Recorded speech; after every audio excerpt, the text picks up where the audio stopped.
Olá e seja bem-vindo ao canal FI Fácil. Aqui quem fala é Diogo Arantes e aqui é mais um FI Fácil Entrevista. E aqui eu tenho o prazer e a honra de receber meu colega e amigo Marcelo Ranudi aqui.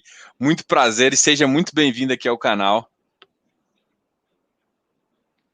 Diogo, eu que agradeço a oportunidade de falar para o teu público, cara. Tenho acompanhado o seu trabalho. Não é de hoje. Quero, antes de mais nada, te dar parabéns. São iniciativas como a tua que vem fazendo, vem fortalecendo esse mercado, vem fazendo esse mercado cada vez mais consciente, cada vez mais preparado para poder realmente fazer um investimento seguro. Realmente muito prazer em estar com você, com o teu público e parabéns mesmo. Eu já estou aqui velhinho, mas vejo essa moçada aí entrando com essa força, com essa vontade de fazer bem feito. Isso dá muito estímulo e muito ânimo para a gente. Legal. Vou contar uma coisa de bastidores aqui para a galera. Quando eu criei o canal, assim, acho que uns 3, 4 meses depois que eu criei, de repente tá ali, você vê quem tá se inscrevendo no canal, eu vejo o Marcelo Ranudi. Eu falei, não acredito. Aí eu mandei, cara, sou fã demais do seu trabalho. Mandei uma mensagem, pô, ficou mó empolgado. Falei, cara, o ícone do mercado. E aí tá querendo representar ali. Eu falei, cara, fiquei muito feliz com isso. E assim, para quem. Eu sei que todo mundo aqui já te conhece, todo mundo aqui já. Mas fala um pouquinho da experiência e de toda sua experiência que você tem nesse mercado, só pra galera ter um gostinho de como vai ser essa entrevista. Legal, vamos lá. Bom, eu estou com 62 anos de idade, Diogo, e 40 de mercado imobiliário, cara. Na verdade, é 42, porque minha primeira incursão no mercado, eu tinha 20 anos de idade, fui fazer sobrados, que hoje a gente vende como sobrados de classe média, média baixa, né? Minha Casa Minha Vida, um degrauzinho acima, num bairro aqui de São Paulo que chama Interlagos. Já tinha paixão mesmo pelo tijolo, por fazer desenvolvimento, por ver as coisas acontecerem, criar o produto. E nessa oportunidade eu realmente já me engajei no mercado. E eu me lembro que eu acabei os sobradinhos, né? E eu falei, pô, como é que eu vou vender isso aqui, né? Tem cheio de sobrado aqui de casa bacaninha para vender. Eu falei, botei um anúncio no Estadão, sobrados coloniais. Eles eram coloniaizinhos mesmo, branquinho, com a moldura da janela azul, telha branca. Rapaz do céu, foi um espetáculo. Eu falei, acho que eu vou dar certo nesse negócio. Vendi tudo, foi uma alegria. Falei, eu vou dar certo nesse negócio aqui, eu não vou sair mais dele. E assim foi. E sempre no mercado imobiliário fazendo desenvolvimento, né? A gente transitou praticamente por todos os segmentos, desde sobrados, como eu acabei de falar, pequenininhos, empreendimentos pequenos, até prédios comerciais, galpões logísticos, uma experiência não muito longa, mas muito rica em shoppings. Enfim, a gente transitou por quase todos os segmentos, hotel. Então, uma vida aí fazendo aquilo que a economia, o que o país mandava fazer. Porque a gente, nesse período todo, aí vocês não imaginam como é que foram as trocas de moeda, as indexações, desindexações, e, cara, um bando de sigla que vocês não fazem nem ideia. Era uma loucura calcular o que você tinha de dinheiro para receber. Você não sabia o que você tinha de dinheiro para receber. Se era URV, se era... Cara, era um inferno, cara. Era uma coisa de maluco. Mas o mercado, cada hora, estava bombando para um lado. Ou era... Agora é popular. Não, agora é prédio de alto padrão. Agora é médio padrão. Agora é prédio comercial. Agora é galpão logístico. E a gente tinha que correr para o lado que dava. Né? Tinha que correr para o lado que dava e fomos fazendo as nossas experiências, fomos crescendo devagarinho, com boas parcerias sempre. Em certos momentos a gente enxergava a oportunidade e não tinha dinheiro para aquela oportunidade, ela era muito maior do que a gente. Aí corria lá, opcionava, se parcerava com alguém com um pouco mais de musculatura e tocava o pau, aí você vai conhecendo empreendedores maiores e vai se associando a eles, porque a gente tinha muita agilidade, né? Quer dizer, você não parava sentado um minuto. Então, era correndo, vendo bairros, regiões, vendo oportunidades, e a gente conseguia garimpar a pepita um pouco antes daquele que ficava no escritório cuidando do dia a dia. Isso foi o nosso grande diferencial, e desde sempre essa foi a motivação do nosso trabalho. Chegar primeiro, buscar coisas inéditas, boas oportunidades, enxergar o que está para acontecer, né? Prever o próximo passo. E assim foi, mandamos Até bala e hoje. estamos aqui até hoje, não vou parar, se Deus quiser, quero morrer fazendo isso. E tive, assim, muitas parcerias, acho que poucas empresas em São Paulo, no próprio Brasil também, porque a gente empreendeu no Brasil inteiro, numa determinada altura. A gente se associou a uma empresa que tinha aberto capital, era uma empresa de altíssimo padrão, a empresa talvez uma das empresas de mais alto padrão no Brasil, que queria abordar também os segmentos de média baixa renda. Nós nos emparceramos com eles, fomos vendidos, na verdade, para eles. Criamos uma empresa, essa empresa foi vendida lá atrás, já pelo BTG, e aí fomos para o Brasil inteiro, fizemos empreendimento em praticamente todas as capitais, foi um conhecimento enorme, e enfim, e aí estamos, vamos continuar assim, se Deus quiser, e estamos muito confiantes, realmente, agora, nesse mercado, nos juros. Pela primeira vez, como eu falei, tenho 62 anos, né, Diego? Não é brincadeira, 62, eu vou te dizer, nunca vi um juro de 2%, cara. Isso assim, se você me perguntasse, há 3, 4 anos atrás, qual é a única coisa que você não vai ver? É um juro de 2%. Estamos vendo. E juros negativo, além de tudo, juros negativo também, né? Negativo. Ou seja, isso mudou completamente, eu não diria só o mercado, mas o país, né? Eu diria que a gente pode ter muitas coisas para acertar. Pode ter aí grandes desafios, inclusive com relação a todos esses gastos, o equilíbrio fiscal, né, que o governo está tendo que fazer, esses gastos emergenciais, né, e de recuperação de poder aquisitivo da população.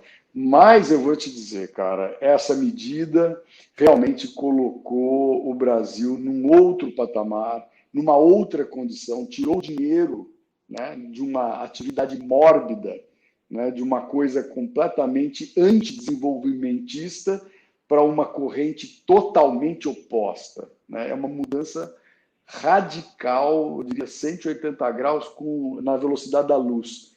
Então, a gente está experimentando aí uma movimentação no mercado imobiliário muito importante. E aí, assim, a gente falando em mercado imobiliário, a gente já pensa o seguinte, né? Os fundos imobiliários, assim, saíram de uma faixa aí de 100 mil pessoas para uma faixa agora de mais de 1 milhão de pessoas, 1 milhão e 100. E o tamanho do mercado cresceu também. E você já deve ter trombado com, assim, você tombou com vários fundos imobiliários e utilizar o pocket, né, o dinheiro desse fundo para os próprios empreendimentos e também ou para fazer renda ou para fazer desenvolvimento. Como é que foi essa, desde o começo, utilizar essa estrutura que foi criada dentro dos fundos imobiliários para utilizar ela para o bem, né? Para desenvolver, igual você falou, para desenvolver o país realmente. Para o desenvolvimento. Uma mola propulsora da indústria imobiliária que, por consequência, afeta 70% da economia brasileira, cara, e de qualquer país, né? Eu vou dar um passo atrás. Diogo, essa conversa aqui vai demorar uns 2 dias, tá? Porque eu falo pra cacete e os assuntos são extensos, vai, assim, tem muita história. Os primeiros fundos imobiliários no Brasil, vamos falar lá de 2010, 2011, 2009, enfim, por aí, foi uma experiência um pouco traumática. Usaram este veículo, que no mundo todo é a grande mola propulsora do mercado imobiliário, é o grande fator de desenvolvimento de países que começam as suas recuperações, os seus grandes ciclos virtuosos, sempre pelo mercado imobiliário. Olha Portugal, olha Espanha, olha qualquer país, o próprio Estados Unidos, né? E usaram esse veículo de forma errada, fizeram verdadeiras desovas de ativos que não tinham saída no mercado real, criaram os fundos imobiliários e distribuíram, enfiaram isso aí na população de forma desenfreada, né? Então, infelizmente, mais uma vez, o Brasil usando vamos dizer, instrumentos sagrados, instrumentos importantíssimos de uma forma errada. Foi muito triste eu assistir isso e foi muito triste a gente ver como que pode ser desvirtuada uma ferramenta, um veículo tão importante, não só para o mercado imobiliário, ele acaba ajudando a economia, o país, a produção, a mão de obra de forma geral, né? E, graças a Deus, agora a gente volta com uma nova onda de fundos imobiliários, obviamente não é de hoje, vamos dizer, de 3, 4 anos para cá, 3 anos, 4 anos para cá, e com um rescaldo. E, graças a Deus, eu diria o seguinte, o brasileiro não esqueceu, ele aprendeu, ou seja, quem toma picada de cobra morre de medo de linguiça, né?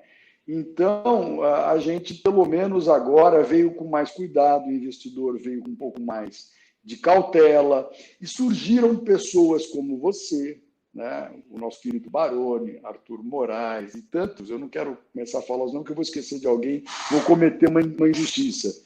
Pessoal do Clube FI, do Rodrigo Cardoso, cara, eu tenho falado muito com eles, participo de vários programas, vocês estão ajudando enormemente esse mercado, policiando esse mercado, olhando nas entranhas, né, dos portfólios dos fundos de renda, e agora, se Deus quiser, vão começar a olhar também os fundos de desenvolvimento, né?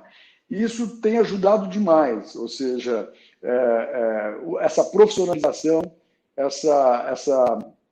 essa forma tranquila, simples que vocês têm de transmitir o conhecimento tem sido fantástico. Isso tem trazido um amadurecimento muito grande para o segmento. E daí a prova. Você sai de 200 mil, 100 mil investidores para 1 milhão, 1 milhão e 100, vai chegar em 2 milhões. Né? Nós tivemos a manutenção dos juros, que é um outro aspecto que eu já falei, fundamental, para que o rentista saia da renda fixa mórbida, do juro, das costas do governo, né? E venha para a atividade produtiva. Né? Então, acho que a gente tem uma oportunidade excepcional e o trabalho de vocês é fundamental, é absolutamente fundamental. Esse policiamento é muito importante, porque basta ver a oportunidade para ver a malandragem. A gente sabe disso. Né? Até um pouquinho antes da gente começar aqui, a gente está falando de estímulos errados, né? Estímulos errados, desalinhados com o investidor, né? Então, vocês têm que estar aí para corrigir, para falar mesmo, botar o dedo na ferida, porque a gente tem que preservar esse veículo que é sagrado. O fundo imobiliário é sagrado. A gente sai do Brasil, vai para os Estados Unidos, vê aqueles empreendimentos incríveis. No meu Instagram, eu fiz vamos dizer, umas reportagens, se a gente pode chamar disso, daquele Hudson Yard, aquele empreendimento fantástico em Nova York. Você fala, como é que pode fazer um negócio desse tamanho? Que dinheiro é esse? O dinheiro é do cotista, o dinheiro é da população, o dinheiro é do cara que vem fazendo isso há 50 anos. 40 e poucos anos os Estados Unidos vêm, através do fundo imobiliário, desenvolvendo todos os ativos em todas as categorias imobiliárias. Hotéis, galpões, shoppings, prédios comerciais, residenciais, primeira moradia, segunda moradia. Cara, e você vai lá, você olha aquelas obras gigantescas, você fala, da onde vem tanto dinheiro? Vem da população. Por quê? Porque sabe que vai colocar, vai ter o retorno, se tiver sacanagem o cara vai preso, né? Então, é isso que a gente precisa fazer aqui, a grande oportunidade que a gente está tendo, em todos os sentidos. Né? Então, por isso que é tão importante o trabalho de vocês. Obrigado, assim, essa ideia, então, né? Eu voltei um passo atrás. Você voltou, eu ia até continuar aqui. Vai lá. Não, mas eu ia continuar perguntando. Para falar da experiência negativa, né?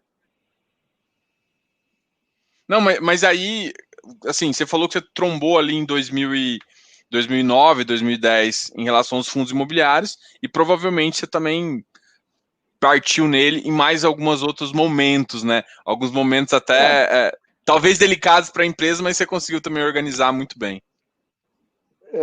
Aí depois, o que aconteceu? Sempre continuei na área de desenvolvimento, fazendo empreendimentos e tal, e surgiu a oportunidade no momento de um mercado parado, aquela história de Dilma, aquela história de impeachment, depois entra o coitado do Temer com aquela balbúrdia, aí, cara, aquela história, o Brasil sem vontade de fazer nada, vão ficar parados para ver como é que fica. Surgiu a oportunidade, a qual sou extremamente grato, de poder ir participar da estratégia de montagem dos fundos imobiliários lá da XP, né? E isso foi muito bom, porque era um momento que estava o mercado parado e o mercado de fundos imobiliários já vinha despontando, porque o juros já vinha baixando. Quando foi a eleição do Bolsonaro, com o Guedes apontando nessa direção, eu estava no lugar certo, na hora certa, e obviamente aprendi muito dentro de uma máquina como a XP, de distribuição, de captação, e obviamente que pude vivenciar essa onda de perto e me apaixonei mais ainda pelo tema. Fiquei lá durante esse período de 2 anos e aí voltei para a minha origem, porque agora acabaram os ativos, né? Já compraram tudo, agora precisa fazer. Então agora chegou de volta na minha seara. Então agora dá licença que eu vou voltar para a minha vida como ela era. Legal, é isso. Então assim, eu já ia aproveitar e falar assim, vamos então falar um pouquinho também dessas ideias de desenvolvimento que talvez sejam um marco bem interessante, né? Porque, assim, eu confesso para você que eu sou fã de desenvolvimento, sou fã mesmo. Eu acho que, assim, renda é bom? Mas aonde tem as maiores tier, aonde você tem maior risco também, eu sei disso, Diogo? Mas você tá me escutando? Eu tô te escutando. Alô? Em relação às tiers também, você tá me escutando, Ronald? Cortou um pouquinho a tua fala, deu uma rodadinha na rodinha lá e voltou. Tá, vamos. O que eu tava falando assim, eu sou apaixonado por desenvolvimento, né? Desenvolvimento para mim é onde eu tenho as melhores taxas, é onde eu vejo um potencial muito grande, né? Então, quando você tem acesso, e muita gente não tem acesso a bons empreendimentos via um veículo tão seguro quanto o fundo imobiliário, onde você tem muita proteção, onde você tem alguém experiente como um gestor para tocar. E aproveitando e falando, então vamos falar um pouquinho dessas ideias que você tem de desenvolvimento e também dos seus projetos novos, assim. Vamos lá. Então, como eu te falei, desenvolvimento está na minha origem, está no meu DNA, não tem jeito. E é o que eu mais gosto de fazer. A coisa mais gostosa do mundo é você pegar um pasto e chegar lá depois com um troço pronto, em cima, maravilhoso, bacana, qual você se orgulha de ter feito, né? É isso. Eu acho que agora nós estamos passando por um momento onde os fundos imobiliários consumiram os ativos que estavam prontos, os bons ativos que estavam prontos. Então, todos já, vamos dizer, de certa forma, dentro de algum portfólio imobiliário, né? E agora a gente vai chegar na fase da produção. Agora é fundamental, é a única forma que a gente tem, e é nada mais natural de que a gente comece agora a fase de produção de ativos, né? No meio disso aparece uma pandemia. Quer dizer, justo quando a gente ia fazer essa transição natural, ela já vinha acontecendo, várias assets, vários players importantes, que são os grandes desenvolvedores, já vinham se organizando, vem essa história da pandemia e retarda um pouco esse processo, mas muito pouco. Mas a questão não é tanto o retardamento, também coloca algumas incertezas no processo, algumas incertezas ou alguma nebulosidade na visão do horizonte do mercado, né? Isso causou um pequeno retardo nos projetos que estavam todos prontos ou em processo de aprovação, mas já estão em franca correria de novo. Então, a gente vai passar por uma fase de desenvolvimento imobiliário puro, que é o desenvolvimento do ativo, e eu acho que nós vamos passar por esta fase já com um aprendizado, pelo menos eu assim espero, já tendo passado pela pandemia, né? Porque você imagina se todo o processo produtivo estivesse em franco desenvolvimento, em andamento, né? E aí a gente tem a pandemia e produtos que já tinham sido concebidos antes da pandemia teriam que ser talvez repensados, né? Eu acho que nesse aspecto a gente está muito pode estar feliz, porque toda essa onda de novo desenvolvimento já vem com essa experiência que a gente acabou de passar. Então, eu acho que a gente vai ter, não só no Brasil, mas principalmente no mundo todo, nos países mais desenvolvidos. Eu participo de um grupo de pessoas que tratam de desenvolvimento imobiliário no mundo inteiro, e a gente está vendo como é que estão surgindo os novos produtos. Como que vai ser um novo prédio comercial? Como vai ser um novo shopping? Como vai ser tudo, né? Será que todos vão sofrer mudanças radicais? Né? Então, a gente está aprendendo tudo isso. E da onde vem esse aprendizado? Da demanda. O que o inquilino está pedindo para o prédio comercial? O que o consumidor... Como é que o consumidor está se comportando depois dessa onda do e-commerce? Né? Como é que foram as mudanças de hábito? Os hotéis. Pô, como é que os hotéis conseguiram, quando vinham se recuperando de sei lá quantos anos de sofrimento, tomaram outro hit quase que fatal, né? com essa impossibilidade de viajar. Né? Então, está sendo muito rico tudo isso. E a gente vai pegar toda essa experiência, tá colhendo todas essas informações e aplicando nos produtos imobiliários. Então, está sendo muito interessante, né? Muito interessante. E aí a gente pode ficar aqui uns 5 dias falando de cada segmento, podemos falar de todos eles, podemos falar de prédios comerciais, de galpões logísticos, de shoppings, de hotéis, e produtos que ainda não estão e não existem. Vão surgir novos produtos, nós vamos ter produtos híbridos.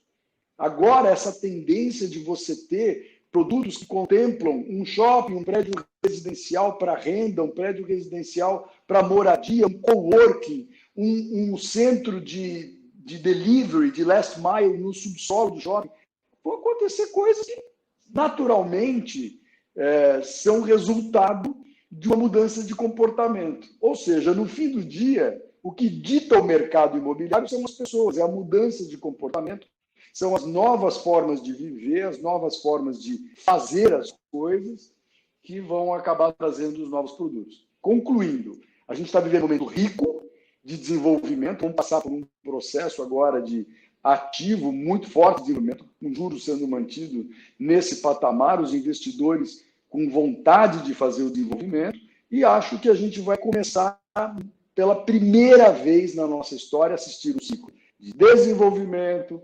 estabilização dos ativos, locação dos ativos, vendas para o fundo imobiliário e um novo ciclo, se Deus quiser. Pelo menos esse é o meu sonho. Acho que nunca tivemos uma oportunidade como essa que estamos tendo de realmente começar um ciclo virtuoso, né? Ou continuar um ciclo de fundos imobiliários que vieram da renda, passam pelo desenvolvimento, voltam para a renda com desenvolvimento e vamos embora. Legal. Tem 2 perguntas no que você falou, assim, que eu acho que tá na minha cabeça, assim, eu acho que muita gente pode estar pensando. Uma das primeiras é o seguinte, você acha que o nosso público hoje de varejo, as pessoas estão preparadas? Porque, assim, eu trabalho com desenvolvimento há um certo tempo e o que eu vejo é que parte desse público ainda é muito restrito, por exemplo, a qualificado ou investidor profissional ou mesmo institucional, né? Então, você restringiu muito talvez dessa tier gordinha que eu falo, que eu adoro a tier gordinha, a um tipo de investidor e agora você está trazendo para um investidor mais barato. Só que esse investidor, às vezes, ele tem que entender que não é com renda que é o seu objetivo, né? Pensando na tiro. Ou seja, você não tem o pingadinho todo mês, às vezes, dependendo das estruturas que você pode criar para fazer isso também. Qual seria essa ideia desses produtos, né? Para atrair esse público que às vezes não está tão acostumado a pensar em TIR e sim pensar em renda. Em renda. É natural, né, Diogo? É natural que o cara... Pô, a gente tá capturando todas essas dezenas, milhares e milhões de pessoas para o fundo imobiliário porque a renda ficou ruim. Então, é o primeiro passo. Se ele botar 100 mil reais na renda, ele vai pegar e vai botar 5 mil, 10 mil reais, eventualmente, no fundo de desenvolvimento. Mas a questão que você colocou é que é muito importante, porque este produto hoje não está chegando na mão do investidor da renda. Ele está parando ali no investidor, eu não gosto do nome que dão para ele, mas do investidor qualificado, do investidor institucional. Né? Então, ele para, vamos dizer, 90% das oportunidades ou do dinheiro é originado ainda dentro de um ciclo muito restrito, numa oferta 476, né? Que são para investidores, grupos de 50 investidores e tal. Então, é verdade, hoje ainda o varejo, vamos chamar assim, o investidor da renda, tem dificuldade de ter acesso a oportunidades, nem que ele coloque um pouquinho do dinheiro, uma fração muito pequena daquilo que ele coloca na renda, ele poderia já começar a destinar para o desenvolvimento. Eu acho que isso vai ser um movimento natural. Ele ainda está restrito, como você falou muito bem, num grupo de investidores de grande, altíssimo poder aquisitivo, mas naturalmente vai começar a migrar e as distribuições vão passar a ser feitas pelo menos numa proporção de 80-20, 80 para o grande investidor e 20 para o varejo, alguma coisa assim. E aí tende a ir, essa meba vai se transformando, né? Ela vai migrando dos 80 para os 70, 70-30, daqui a pouco a gente já está no 50-50, e isso é um amadurecimento natural do mercado. Isso nós estamos indo no caminho certo, é assim mesmo. O cara da renda, ele precisa experimentar com um pouquinho do dinheiro dele o desenvolvimento. Naturalmente, o cara da renda mais qualificado, o varejo que já está mais, vamos dizer assim, aculturado do tijolo, vai migrar para o fundo de desenvolvimento. Isso vai, devagarinho a gente vai, se as condições se mantiverem favoráveis como estão hoje, isso vai ter uma velocidade maior, né? Acho que a gente vai ter uma migração rápida do fundo de investidores que estão na renda e vão começar a destinar um pouquinho desse dinheiro para o desenvolvimento, né? Eu estou super otimista com isso, super otimista.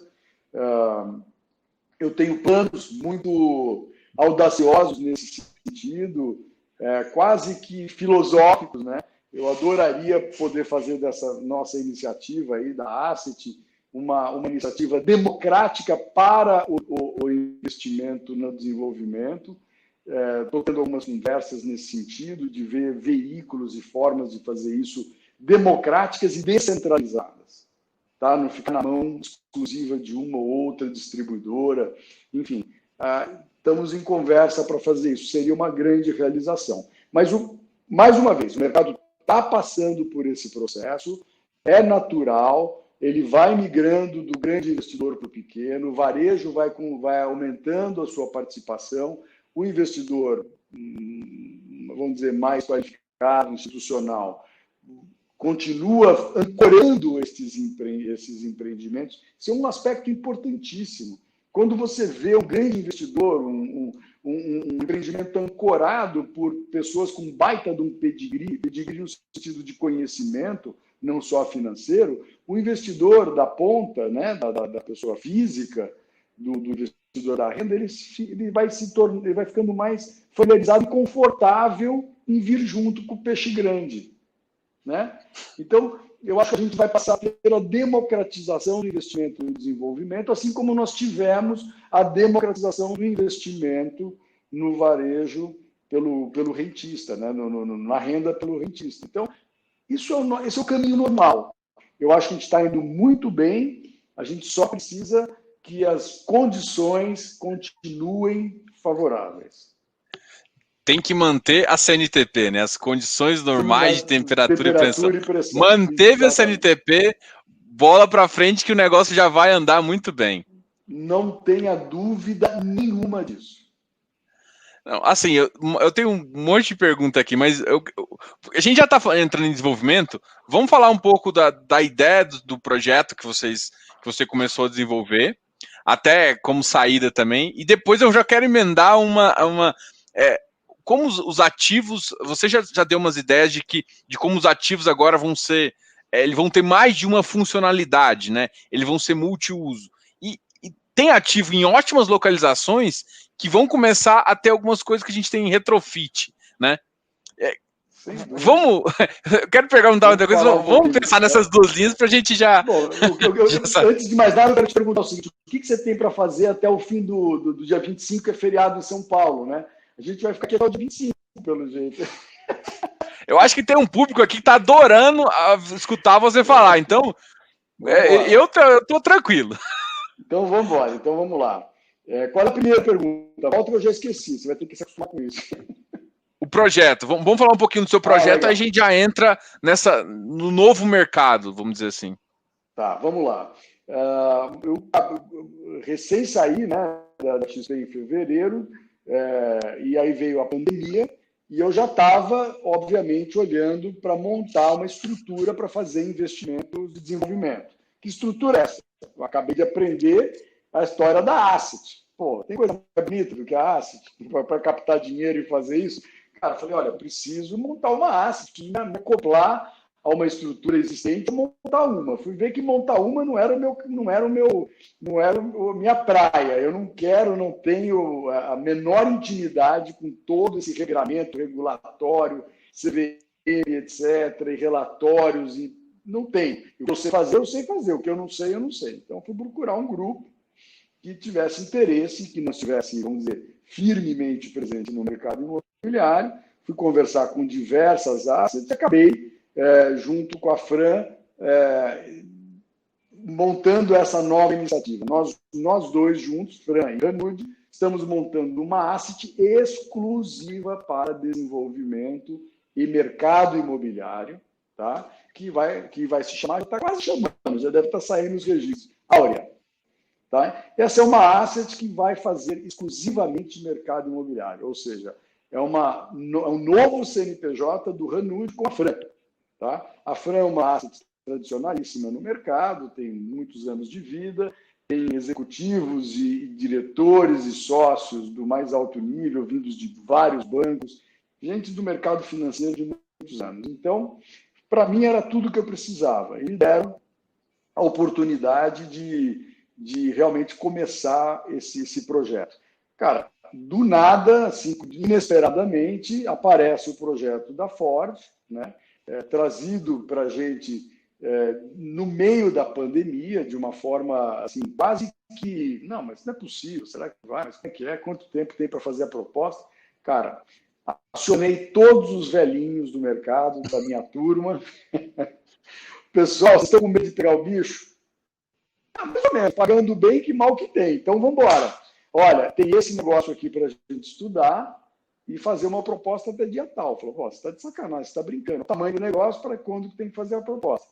Cara, para uma longa história, que você escutou um pouco dela antes da gente começar, a gente participou do BID, ganhamos o BID, compramos o terreno e tivemos o suporte, assim, foi absolutamente fundamental do BTG Pactual e do Credit Suisse, né? O BTG, logo na largada, me deu todo o apoio, todo o suporte financeiro, todo o backstop, como eles chamam, um nome bonito para dizer tutu, né? E tem uns termos lindos, cara. Eu estou aprendendo cada coisa que você não faz outro dia. Outro dia ele fala assim, poker face. Eu falei, poker face, velho. Cara.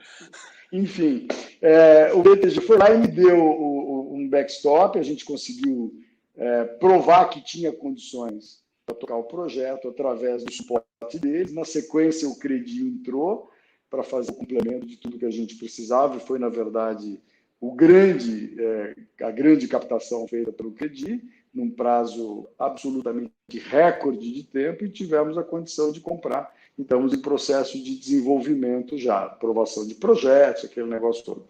Então, no meio da pandemia, eu me associo com uma empresa e aparece um projeto como esse, que deve ser um dos grandes centros logísticos da América Latina, um dos maiores, certamente deve estar entre os 4, 5 maiores. São 460 mil metros de galpão que a gente vai fazer lá, a 10 quilômetros do centro de São Paulo, antes do pedágio de quem vai daqui para Santos. Quer dizer, a localização é imbatível. Ele está na divisa entre São Paulo e São Bernardo, então ele pega tudo de bom de São Paulo e tudo de bom de São Bernardo, inclusive os impostos de São Bernardo estando praticamente dentro de São Paulo. O ISS de São Bernardo. Então, tem todas as qualidades que a gente busca para um ativo logístico, né? Então, comecei. Agora, a gente começou a empresa, começamos a Asset, com esse outro nome bonito, Trophy Asset. Com esse Trophy Asset, com esse produto excepcional, e estamos em franco desenvolvimento e de outros. Já compramos mais um terreno em Extrema, que é uma região também única, né? O fenômeno Extrema no mercado logístico é inacreditável, impressionante, é único, realmente, eu nunca vi nada igual. Acabamos de comprar um terreno lá para fazer um condomínio logístico também, estamos no processo de aquisição de mais alguns. Mas a gente não quer fazer todos, mas queremos fazer os melhores. Meu lema é o seguinte: eu quero fazer agora, com a Asset, aquilo que eu fazia sem a Asset, sem dinheiro, né? Ou sem poder contar com o dinheiro do mercado, fazendo só com o dinheiro restrito de grupos de investimento menores, da família, etc. Né? Então, o que eu quero agora é poder construir uma asset premium. Esse é o nome, uma asset que só vai ter ativos muito diferenciados. Porque a gente não quer fazer tudo, a gente quer fazer os melhores. Eu quero chegar, bater na porta de quem quer que seja, de um parceiro de captação, e mostrar um negócio para ele que ele vai falar, bom, realmente aqui não dá para não fazer. Né? Então, esse é o projeto, estamos andando nesse sentido, já te contei aí dos terrenos que a gente está comprando para fazer os novos desenvolvimentos. Estamos também vamos fazer alguns prédios comerciais incríveis, isso eu te garanto. Coisas assim já concebidas dentro de um novo conceito, já concebidas dentro de uma nova filosofia de trabalhar, de viver. Vai um projeto incrível. Esse eu não posso falar ainda, estou assinando. Daqui a pouco eu te dou o direito de, olha, vamos lá, combino aqui com você. Você vai dar a primeira notícia, tá bom? Não, então, beleza. A gente está com 2 projetos muito bons, grandes, de prédios comerciais muito diferenciados, muito legais. E outras coisas. Estamos aí, procurando. Eu sei que você tem já muita coisa em vista e cada vez mais. A gente teve uma conversa ontem e teve umas coisas que você falou assim que, tipo, que é uma visão que eu acho que o pessoal... eu queria que você conversasse com o pessoal. A sua visão foi muito clara assim, Diogo, para o negócio dar certo tem que ter demanda. E aí eu vejo a demanda, você tem uma... E aí eu entro basicamente com a oferta. Então, tem vários segmentos que eu vejo essa demanda e aí sim eu não entro com um produto inventado, tá?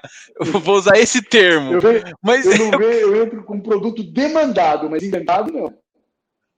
Isso. E aí eu queria que você conversasse também um pouquinho sobre essa visão, assim, que tipo assim, que é bem, sei lá, talvez de desenvolvedor mais, igual você falou, desenvolvedor raiz, né? Não, eu vou usar raiz, vamos me amenizar um pouquinho. Desenvolvedor que realmente pensa no produto que tem um destino, né? Que tem um destino, vamos dizer, certo.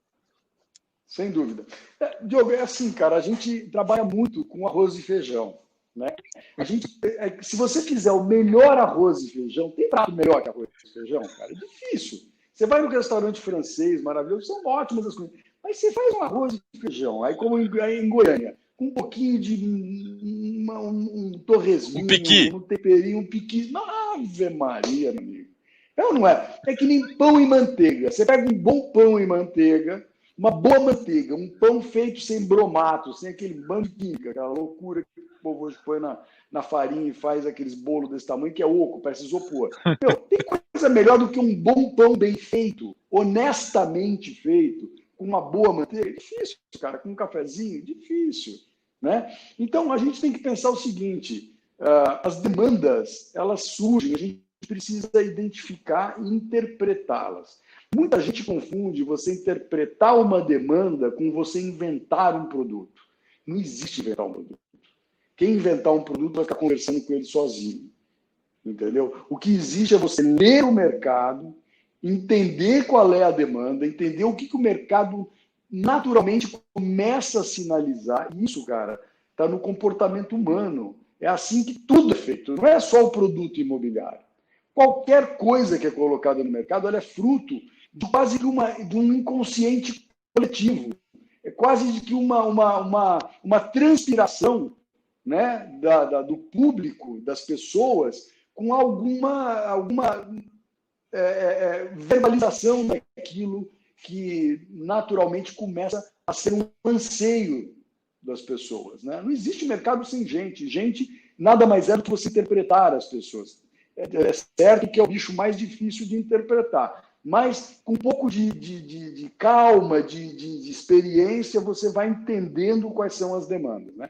Óbvio que depois de uma crise como essa, de um evento como esse de pandemia, aflora muito mais rapidamente esses anseios. Mas no mercado, a CNTP, você precisa estar lendo, você precisa estar vivendo, você precisa estar na rua. Não adianta ficar sentado numa cadeira dessa aqui. Né? Eu não tenho bunda chata porque eu passo o dia inteiro na rua, cara. E eu ando a pé, não ando de carro. Entendeu? Então, é isso. Não pode ter bunda chata. Quem está no mercado tem que estar andando, cara. Você tem que estar ao contrário. O glúteo tem que estar forte. Porque é a pé que se conhece as coisas. É a pé que você vê as pessoas, conversa, entende? Encontra com as correntes de desenvolvimento. Né? Então, o que eu queria... como é que é essa história? É você realmente estar muito vivo no mercado. Né? Que eu estava acabando de falar. Sei lá, a gente pode falar aqui de um prédio comercial, por exemplo. Puta, home office. Cara, desculpa, home office não existe. Eu brinco, existe, mas é assim, ó. Para a grande maioria, eu falo a seguinte frase: será que nós vamos sair da prisão domiciliar e voltar para a liberdade condicional? A liberdade vigiada? Cara, é isso que a gente estava vivendo, né? Então, o cara que vinha para o home office no passado era o bacana, era o metido, era o cara que estava miguelando o trabalho. Aí, de repente, todo mundo teve que ir para o home office por uma questão forçada, e aí percebeu que é possível você não trabalhar de casa. Nem todo mundo tem uma possibilidade de ter um escritório separado dentro da sua casa. Nem todo mundo tem a casa vazia o dia inteiro, por uma menor que ela seja ou por maior que ela seja. Né? Então, o home office, cara, é uma solução emergencial. Mas o escritório não será igual ao escritório que era. Então, não adianta ficar polarizando as coisas. Nós vamos voltar para o escritório ou nós vamos viver no home office? Nenhum nem outro. É evidente que o home office não funciona. Né? Quantas lives, quantos programas, quantos Zoom, Meet, sei lá, o diabo a quatro de reuniões que a gente faz, que passa a criança correndo, a empregada com vassoura, a mulher gritando. Pô, é um troço chato, quer dizer, é ruim, não é produtivo. Né? Então, obra no vizinho. Obra no vizinho, briga do vizinho. É um inferno, cara. Se você for para criança sem ir para a escola, não dá, entendeu? Então, não será o home office a solução das coisas. Né? Como não será o prédio antigo convencional o que deve ser perpetuado. Eu brinco, né? Eu estava trabalhando num prédio super bonito, chique, talvez um prédio mais suntuoso aí dos últimos tempos. Cara, o prédio inteligente, só que a portaria, a recepção burra. Você tinha que ficar 2 horas na fila para se identificar. Depois ficava na fila do elevador. Entendeu? Então não adianta você fazer um prédio com ar-condicionado inteligente, o elevador inteligente, a catraca burra e a parte de identificação das pessoas mais retrógrada ainda. Pega a carteira de identidade do indivíduo e fica lá, seu nome, fala sério, cara. Né? Não é possível você estar num prédio de 35, 40 mil reais o metro quadrado, cara, com uma fila de 20 pessoas esperando para chegar. E aí a pessoa fica ligando no andar do indivíduo, meia hora procurando o cara. Pô, fala sério. Né? Isso tudo tem formas diferentes da gente resolver. Você agenda uma reunião comigo, você recebe um convite, você bate o convite no leitor da catraca, sobe e vai embora. Né? O cara já é avisado a hora que você está lá embaixo pelo próprio aplicativo. Quer dizer, muita coisa vai mudar, né? Muitos produtos vão surgir, né? Mas precisa haver essa leitura, precisa haver essa interpretação. Eu fico pasmo de ver as horas que se gastam em 500 mil lives, eu chamo de pandelive, pandemeeting, né, cara? Que é uma loucura. Os caras falando, vai ser home office ou vai ser escritório? Cara, pelo amor de Deus, não existe, sabe? Nem lá, nem cá, então, né? Nem lá, nem cá. As coisas vão evoluir, elas não se polarizam dessa forma, porque as duas são ruins. As duas são ruins. O escritório antigo era aquelas baias, bicho, aquilo parecia uma granja. Aí você deve ver aquelas granjas de galinha que tá todo mundo na baia. Um barulho infernal, nem com aqueles negócios do Mickey no ouvido. Porque é um horror. Neguinho falando no telefone, gesticulando, o outro do outro lado. Cara, um negócio de maluco. Entendeu? O pior, o cara viajou 2 horas de manhã para chegar lá e vai viajar 2 horas de noite para voltar para casa. Né? Então, vem outro produto aí, que é o escritório, vem a descentralização dos escritórios, que você mora num bairro X, cara, você, em vez de trabalhar da sua casa, você vai para um escritório remoto, você vai para um coworking, você tem uma posição de trabalho dedicada, organizada, em ordem, agradável, com toda a infra que você precisa para trabalhar durante uma semana. A cada 10 dias você volta para o escritório, a cada 15 ou a cada semana você passa no teu escritório e é o rodízio das áreas, num ambiente completamente diferente daquele ambiente que existia.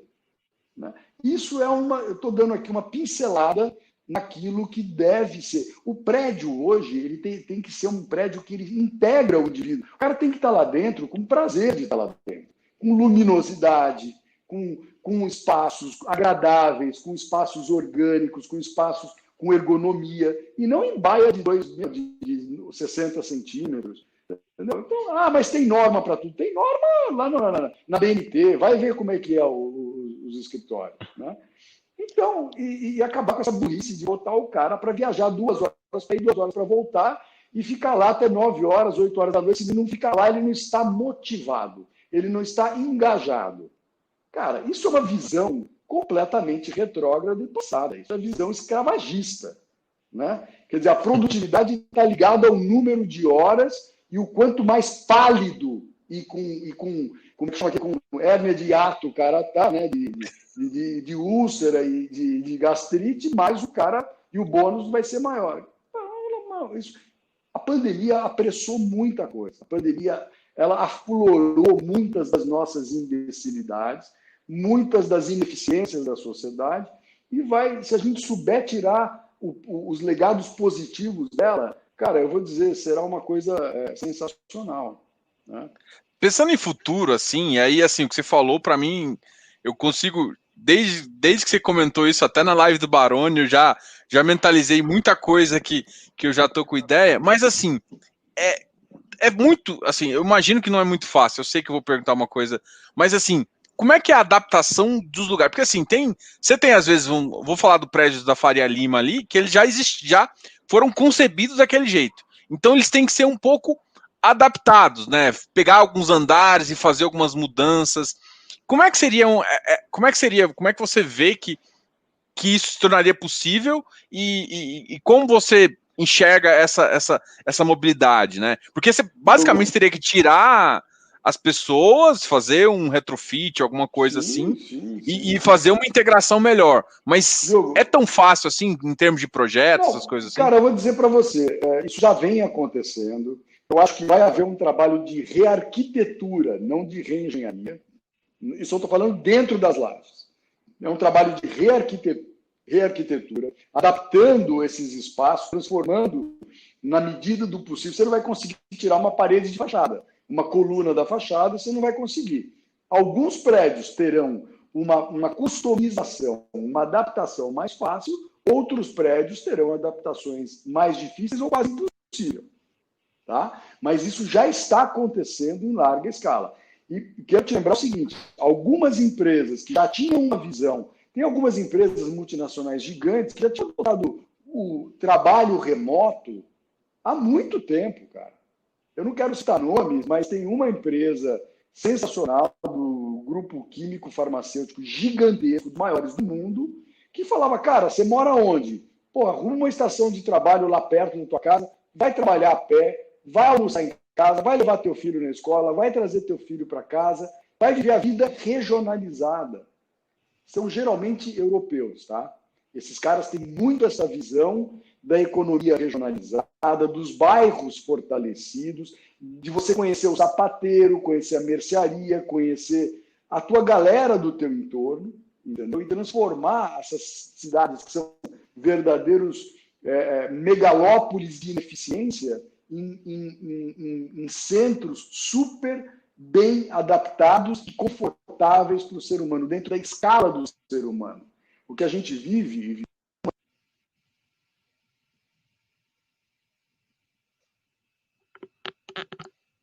Eu acho que eu parei de escutar. Diogo, voltou? Voltou. Deu um truque aqui. Mas vamos lá. Então, eu acho que isso já está acontecendo. Tá? Você já vê uma grande movimentação destas empresas de layout interior, de arquitetura interior. Outro dia, o Giancarlo Nicastro, da Sila, entrevistou um escritório de arquitetura que está no mundo inteiro, só buscando inputs para fazer as transformações dos prédios comerciais ou a concepção, a nova concepção dos prédios comerciais. Então, cara, isso é possível, como falei, em alguma escala, alguns prédios de forma mais fácil, até o prédio de forma quase impossível. Mas isso vai acontecer, não tenha dúvida que vai acontecer. Legal. Eu vou puxar uma pergunta daqui, acaba voltando um pouquinho no assunto, mas entra num outro que eu queria comentar. O custo de desenvolvimento do empreendimento na antiga Ford encareceu muito com a disparada dos preços da construção. Isso é uma pergunta, né? Ele perguntou se o custo aumentou. E a minha ideia, na verdade, é justamente falar desse custo na construção e que pode liberar um espaço, né, com PIB crescente, pode liberar um espaço positivo na venda do metro quadrado a posterior, né? O preço dos ativos subirem, né? Porque se você força um do lado, você tem que compensar do outro para valer a pena. Eu acho que essa pergunta é fundamental. Aliás, você me provocou quando nós fizemos uma prévia, foi ontem, antes de ontem, não me lembro, a gente falou um pouquinho. Você abordou justamente esse ponto, essa pergunta é fundamental. É importante entender o seguinte, o preço do material de construção realmente subiu. Tá? Eu não acho que ele vai se estabilizar nos patamares que está, porque realmente foi abusivo. Por quê? Parou de produzir e a demanda bombou. Quer dizer, nós tivemos forças... Descasamento, né? Nós tivemos duas forças que são as mais... Você diminuiu a oferta e aumentou a demanda. Cara, não tem jeito, o preço subiu. Né? Agora, essa pergunta é muito importante. E aí nós vamos voltar lá no princípio das coisas. A gente vai voltar nos pilares, nos conceitos básicos, nos fundamentos. Se você está com um ativo muito bem localizado, bem postado dentro do segmento que ele está inserido, e você tem, como teve, um aumento do custo de material de construção, e você está num lugar que é muito exclusivo, que ele não se repete, muito mais fácil fica de você realmente ter uma apreciação no valor do aluguel e, consequentemente, no valor da venda. Tá? Agora, se você está lá no Caixa-Prego, num lugar que não passa nem urubu, né, e vai fazer uma obra, você não adianta, o cara vai ter 1000 outras opções, ele vai ficar te apertando. Você vai conseguir repassar muito menos este incremento de custo do que aquele que está mega bem postado. E aí a gente volta nos fundamentos. Cara, a qualidade do tijolo é tudo. Tá? O inquilino é transitório e passageiro. Mas a qualidade do tijolo é tudo, até porque ele não se replica. Você não faz um segundo andar do melhor terreno da Faria Lima, sei lá, para não falar qualquer coisa, entendeu? Aquele terreno acabou. Tá? Então, ali agora está mais caro o material de construção? Tá, mas está mais caro o metro quadrado, vai estar mais caro o aluguel. Então, volto para o fundamento. Sempre analise o tijolo, sempre analise o ativo, sempre analise a localização e também a forma como ele foi construído. Porque não adianta você fazer numa localização premium um ativo que não tem demanda. Um ativo que não tem demanda, um ativo com uma construção porca. Né? Então, não adianta, mas aí também é demais. Mas é isso. Então, vai haver realmente um incremento no custo, vai haver, sem dúvida. Vai haver um incremento no custo do terreno, inclusive. Tá? Porque tudo cresce junto. Uma coisa traz a outra coisa a reboque. Né? Desde que realmente seja um ativo de desejo, que esteja bem postado na sua categoria, no seu ambiente de negócio. Isso é muito importante. Isso vale para tudo. Para tudo. Portanto, quando comprar uma cota do FII, olhe o que tem lá dentro. Pelo amor de Deus, olhe o que tem lá dentro. Porque tem cara que vem com a conversinha, não, mas eu estou com baita de um contrato. O contrato acaba. Né? Essa é a briga, essa acho que é a briga eterna. Eu acho que sempre não olha só yield, meu querido, não olha só yield, olha o ativo, o que vale é o ativo. Até porque hoje você tem o yield, amanhã você não tem o ativo. Se você tem um bom ativo, amigo, você vai ter sempre. Essa é a diferença, né? Agora eu quero complicar um pouquinho a sua vida, Marcelo. Eu sei que a gente está aqui e a complicação vai ser uma pergunta assim que me veio na cabeça quando você estava falando assim. A gente está falando de desenvolvimento, né? E aí eu vou fazer uma provocação. Alavancado ou não alavancado?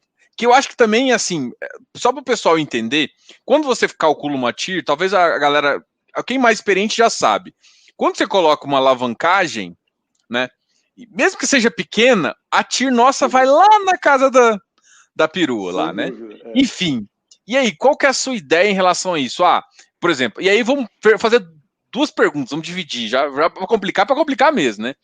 Vamos pensar assim, num produto de varejo, talvez um produto pouco alavancado ou zero alavancagem, e num produto às vezes mais apimentado, para o carinha lá que já está acostumado a fazer, botar mais alavancagem.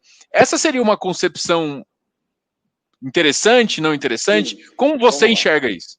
Vamos lá. Em primeiro lugar, a alavancagem é uma ferramenta saudável. Ela existe para ser usada de forma inteligente e saudável. Não vem pegar a ferramenta e usar da forma errada. O que é usar a alavancagem de forma errada? É você meter uma TIR gigante num produto ruim. Você vai lá e alavanca, pega uma dívida em cima daquilo, ou pega um contrato daquilo e desconta com um ativo ruim. Entendeu? Então, você mascarou a qualidade do ativo com a TIR. Você levantou uma rentabilidade para aquilo que depois você vai se deparar, num momento, algum momento você vai se deparar com a realidade.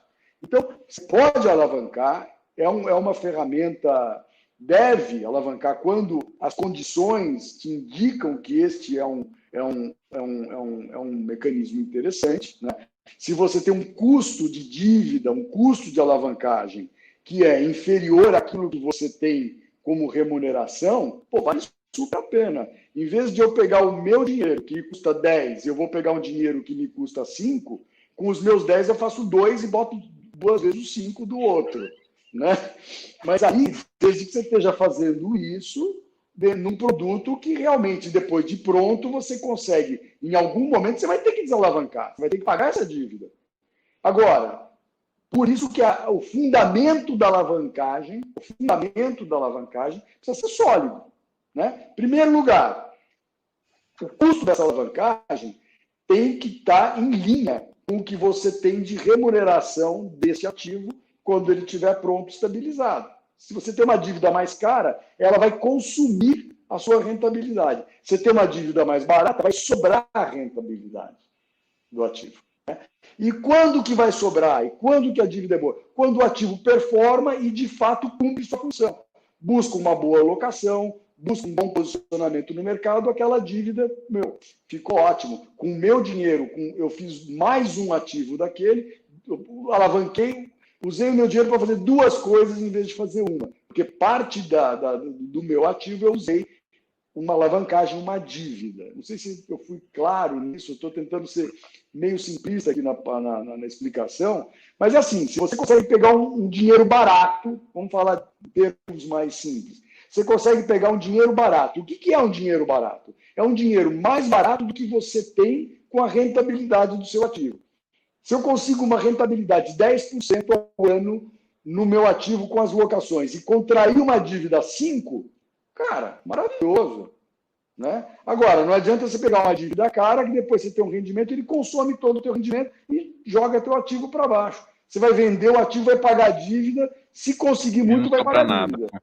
Se conseguir muito, vai pagar a dívida. Então, a alavancagem é boa, mas precisa usar os fundamentos certos. Precisa usar os princípios básicos de como fazer e por que fazer uma alavancagem. Né? Usando um outro exemplo meio tosco, mas é assim, se eu consigo captar um dinheiro do investidor no mercado mais barato do que a dívida, eu vou captar do investidor, é só uma questão de comparar o custo do dinheiro. Né? Então, é mais ou menos por aí, eu acho que esses são os princípios que a gente tem que observar no princípio da alavancagem. Muito cuidado, TIR não paga a conta, o que paga a conta é múltiplo. Vamos lá, TIR, cara, você não vive de TIR, você vive de múltiplo. Você botou 1, tirou 2, legal, você ganhou 100%. Você botou 1, tirou 1,0, em 2 dias não adiantou nada. O período, você está com uma TIR gigante que você botou 1, tirou 1,05. Mas em um dia, uma TIR explosiva. Adiantou o quê? Nada. Você queria ter um investimento onde você botava 1, tirava 2, né? Espera 1 ano, 2 anos. Então, a TIR não te enche o estômago, a TIR não enche a barriga. Entendeu? A TIR enche os olhos. Né? O que enche a barriga chama múltiplo. Investimento seguro, de médio prazo, sabendo que você vai botar 1 e vai buscar pelo menos, sei lá, 1,5, 2, alguma coisa no gênero. Né?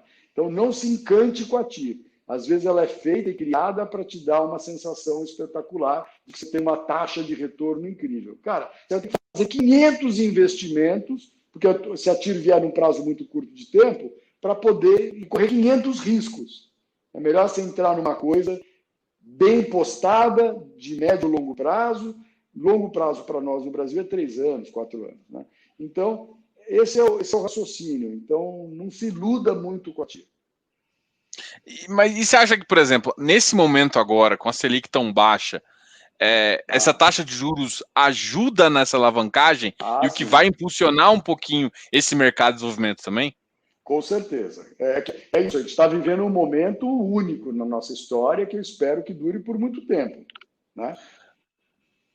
Mas, sem dúvida, hoje você consegue pegar dívidas a um custo muito barato. Principalmente quando o ativo é bom, quando o tijolo é bom, quando o terreno é bom, quando a localização é boa. O cara que está te dando dinheiro, ele está te dando dinheiro olhando o quê? Olhando o ativo. Então, quanto melhor será a sua alavancagem, será quanto melhor é o teu ativo. Ou seja, se eu estou te dando um terreno espetacular para alavancar uma parte do meu projeto, eu vou fazer leilão. Está muito alta a tua taxa, eu vou no outro, vou no outro, vou no outro. O cara tem uma garantia boa. O cara quer te dar o dinheiro porque ele tem uma garantia muito boa. E aí o que conta, e assim a gente vê isso, né? O que conta é o empreendimento, né? É a ideia do empreendimento. Eu acho que quando você fala do tijolo, é muito essa visão, assim, cara, olha para o empreendimento, olha para o ativo final, olha para como está concebido. Eu acho que a pessoa que sair com essa visão aqui vai ter uma visão. Contratos vêm e vão. Se o ativo for bom, vem. Foda-se. Se o ativo for bom, vem. Se o ativo for ruim, vai lançar. Mais cedo ou mais tarde você vai tomar. Vai. Pegou um desavisado que estava precisando daquele negócio e, porra, daqui a pouco ele vai passar por um prédio melhor e vai deixar você com o teu ativo ruim, entendeu? Mal localizado, mal construído, mal administrado. E um bom ativo não é só o prédio, né? Tem que ter todo um conjunto de coisas que eu brinco e falo, um mau gestor estraga um bom ativo. E um bom ativo, às vezes, salva a vida do mau gestor. A gente a gente tem visto muito isso aí no mercado. Agora, uma pergunta assim também que não pode faltar é dos fundos imobiliários, qual o segmento que, além do desenvolvimento, vamos deixar esse desenvolvimento que a gente sabe que é uma paixão e tudo mais. Vamos olhar para outros segmentos e pensar que às vezes que você fala assim, pô, peraí, isso aqui o pessoal tá olhando, mas está esquecendo o ativo. Quais os segmentos que às vezes está muito distorcido a visão do mercado versus a realidade? Você quer ver o canto da sereia. O cara olha para o ativo, acha maravilhoso, mas ele não percebe os fundamentos do ativo. Né? Onde isso é mais fácil acontecer? Geralmente em ativos que estão ligados à emoção. Tá? E aí precisa tomar muito cuidado. O cara vai passar umas férias num hotel maravilhoso, num hotel que ele gostaria de ir com a família. Chega lá e acaba comprando um negócio que, pô, ele está emocionado com aquilo, pensando em proporcionar aquilo para a família dele por 10 anos, 7 anos, 15 anos, sei lá, é o prazo que os caras vendem. E aí, cara, você vai ver que aquilo, no momento de retração, está todo mundo querendo vender porque ninguém quer pagar aquele negócio. Então, tem coisas muito boas nesse sentido, mas precisa tomar muito cuidado porque tem coisa muito ruim nesse sentido, que são as multipropriedades. Esse é um ativo. É um negócio excelente, é uma coisa muito boa para o desenvolvedor, sem dúvida nenhuma. É uma forma de você vender metro quadrado por um valor inacreditavelmente alto, mas ele tem que ter muita qualidade agregada a ele. A localização precisa ser absolutamente questionável. O destino tem que ser absolutamente objeto de desejo do país. Se você quiser vender esse troço, se não for isso, se não tiver fila para comprar, tem fila para desistir. Então, esse é um ativo que você tomar cuidado. Todo aquele que está ligado à emoção, tá? Tudo aquilo que está ligado ao que você usa pouca razão. Então, esses ativos você tomar cuidado. Não estou dizendo que é um segmento que você não deve entrar. Só estou dizendo que você precisa ter mais cuidado aí do que em outros negócios.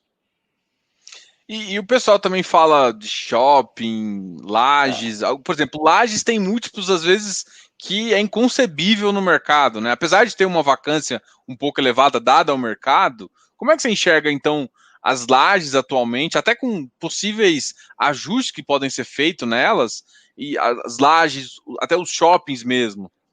Então, eu acho que assim, as lajes a gente vai voltar naquilo, né? Quanto mais bem localizado o prédio, mais demanda você vai ter. Então, se antigamente você tinha um prédio na Faria Lima, eu sempre volto na tal da Faria Lima, que tinha lá 2 inquilinos, ela vai passar a ter 10 inquilinos, mas vai estar lotado.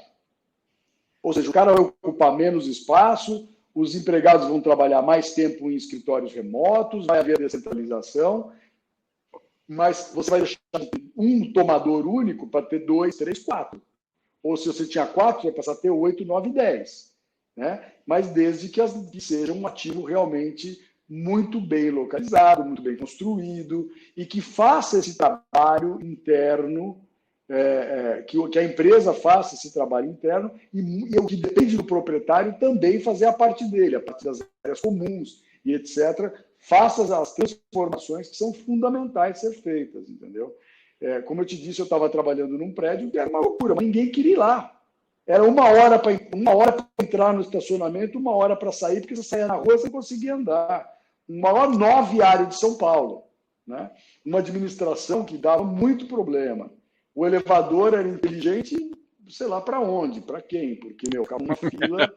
Então, assim, a recepção, coitada das meninas, ficavam enlouquecidas, porque não tinha a menor automação, né? Não tinha nenhuma inteligência agregada à entrada do prédio. Você tinha inteligência agregada no ar-condicionado. Pô, tudo bem, e aí? Só faltava o cara morrer de calor lá dentro. Né? A gritaria já tinha. A gritaria já tinha. O Mickey Mouse estava ali, né? O Mickey e as galinhas, aquela bando de bairro. Nossa Senhora. Mas, enfim.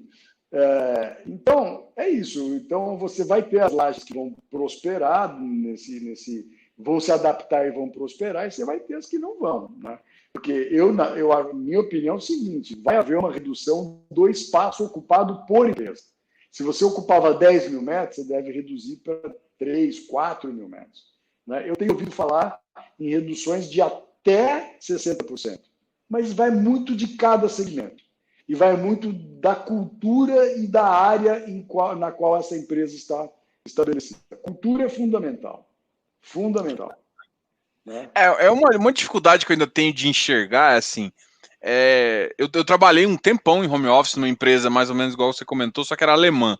Então ela já implementava o estilo europeu dela, assim. Só que assim, eu ainda vejo muita dificuldade, por ter trabalhado muito tempo, você perde um pouco a cultura da empresa, né? Você fica muito ligado a seu chefe, a uma pessoa ali que você tem mais contato, a seu peer, seus pares ali, mas você perde assim a essência do que é a empresa. Então, empresas que, por exemplo, essas fintechs top, tipo Nubank, assim, que quer mostrar aquela cultura de jovem e quer mostrar algum valor diferenciado, eu fico ainda com dificuldade de pensar elas num ambiente separado ainda. Eu tenho... Não, eu acho que você tem toda a razão. É o que eu estava falando, depende muito do segmento, até às vezes do momento da empresa. Mas eu acho que o que pode e deve acontecer para certos departamentos e para certas áreas da empresa, você ter uma rotina maior de presença na empresa. E para outros departamentos, outras áreas que não dependem dessa transferência tão, vamos dizer assim, maciça de cultura, ou que já estão aculturadas, uma frequência menor. Né?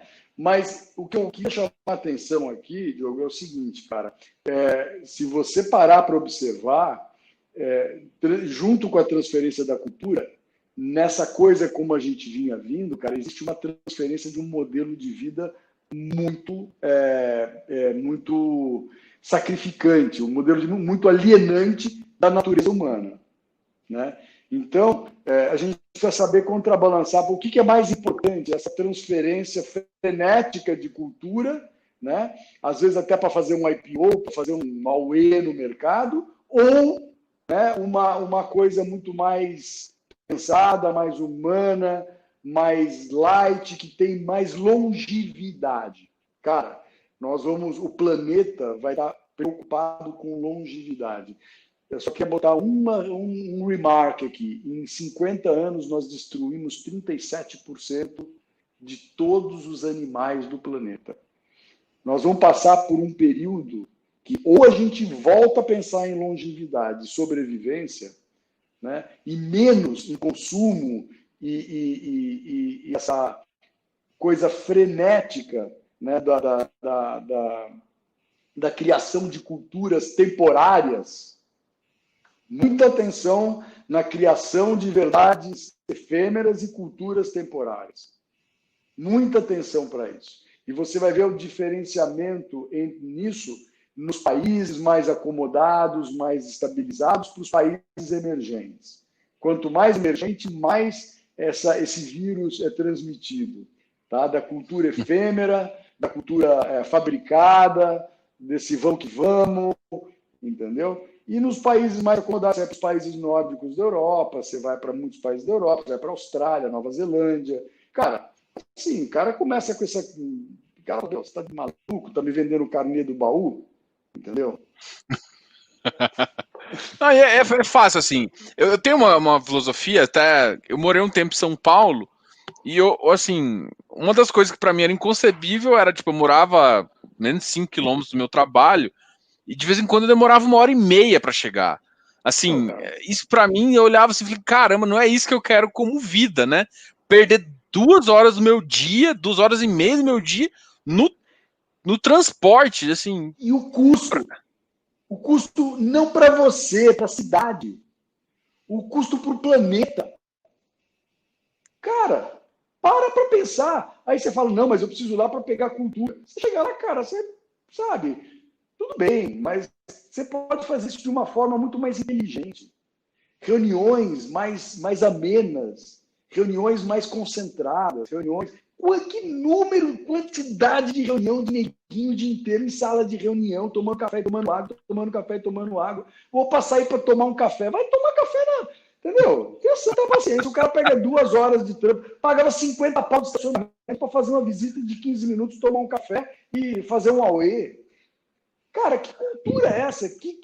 Qual é o custo? Quem paga esse custo? É a tua vida individualmente, o planeta globalmente. Isso não existe, cara. Entendeu? Nós vivemos num país emergente, carente, absolutamente carente de tudo, né? Então, culturas, ícones são criados e são divulgados e tem uma grande adesão.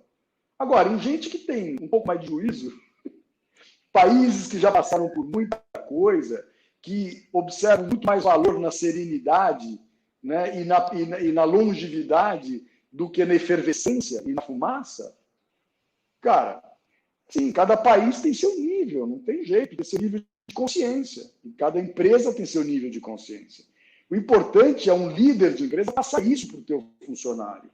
Né? Faz de conta que eu sou teu chefe, vim para você e falo, pô, Diogo, não tem sentido você viajar 2 horas por dia, cara. Entendeu? Vem aqui, a gente passa uma manhã de quinta-feira juntos, fazendo a nossa lição de casa, falando de empresa, falando da tua vida, falando de tudo que a gente tem que fazer, de como a gente está planejando. Qualidade, não é quantidade. É qualidade, não é quantidade. Nós ainda vivemos, principalmente, vou repetir, nos países emergentes, absolutamente carentes de tudo. Meu, quem nunca comeu mel, quando come, se lambuza. Tem jeito, cara. Tem jeito. Essa frase que você falou também de qualidade não é quantidade. Não, a gente está muito acostumado, só que assim, muda um pouco do modelo, né? Vamos pensar, muda o modelo aéreo, que às vezes você batia lá justamente para tomar um cafezinho para ver. Essas coisas não vão ter mais. Então, hoje, assim, tem demanda. Depõe contra o cara. Hoje, antigamente, o cara estava fazendo o papel dele. Hoje depõe contra ele. O cara que te encheu o saco, pô, vamos no teu escritório tomar um café, falar, amigo, pelo amor de Deus, eu mando aí 2 do Nespresso para você. Peço pela internet ainda, né? Pela internet, vai de rápido. Pô, tá certo? Pô, Marcelo, papo muito bom. Eu ficaria conversando mais 1, 2 horas aqui, mas eu tinha comentado também que a gente ia fazer 1 hora de live e tudo mais. Quero agradecer todo mundo, quero te agradecer. Eu vou deixar você com as palavras finais aí. Eu já tô fazendo aqui um convite para mais, pelo menos 2 lives assim, para a gente ir trocando ideia. Não precisa nem ser só de novidades, não. Só para tomar um cafezinho aqui comigo e bater um papo desse jeito, já vale muito a pena já. Vamos fazer, sem dúvida nenhuma, a gente pode falar de produtos, a gente pode mergulhar um pouquinho em cada classe de ativo, entender evolução, como você falou, não deu tempo da gente falar de um shopping center, como é que ele pode se tornar aquilo, a palavra que você muito bem colocou, uma coisa com múltiplos usos, múltiplas finalidades, de uma forma moderna. Dá para a gente ficar aqui muito tempo falando, deu para perceber que eu gosto de falar. Então, para mim é uma diversão, é um prazer. Me sinto cumprindo a função de dar continuidade ou um pouquinho de ajuda nesse trabalho que vocês estão fazendo, cara. Realmente, essa oportunidade que vocês estão dando para a gente, pessoas do mercado, falar um pouquinho das suas experiências e o trabalho de análise que vocês fazem do mercado de fundos e entra, obviamente, um pouquinho mais na qualidade daqueles portfólios, isso é absolutamente fundamental. E quero te dizer que estou aqui sempre à disposição, muito gostosa a conversa, descontraída, e parabéns mais uma vez pela iniciativa, e estou aqui. Sempre que precisar, pode chamar que a gente vai bater um papo engraçado e gostoso. Obrigado aí, Hanud. Obrigado a todo mundo que estava assistindo aqui. Hoje a gente teve uma audiência muito boa. Eu acho que quem não quer escutar o Hanud falando, né? A gente vai ter mais papos desse, eu prometo mesmo. Ele já falou, ele já comprometeu que publicamente que vai falar, então não tem mais. Não, vamos sim. Eu vou pegar o teu link, vou dividir em drops e vou colocar no meu Instagram. E aí vou não, show de bola. Aqui. E vou mandar, se quiser ver o resto da fofoca, venha para a próxima live. Aí, fechou. Eu já vou ter um teaser da Vamos começar a usar as palavras, né, que a gente aprendeu. Aí, teaser, depois do Poker Face tem o teaser também. Vai fazer uns teasers dessa filmagem, uns teasers tanto para as próximas vezes que também do que foi falado. Vamos sim, vamos lá. Obrigado, Hanud. Tá bom? Obrigado, Diogo. Um abraço para todo mundo. Muito obrigado pela oportunidade. Abraço, pessoal. Tchau, tchau. Não esqueça de se inscrever aqui no canal, dar um like nesse vídeo. E também, ó, deixei o canal do Instagram do Hanud lá. Se inscreva lá e participa também desse momento muito interessante aí.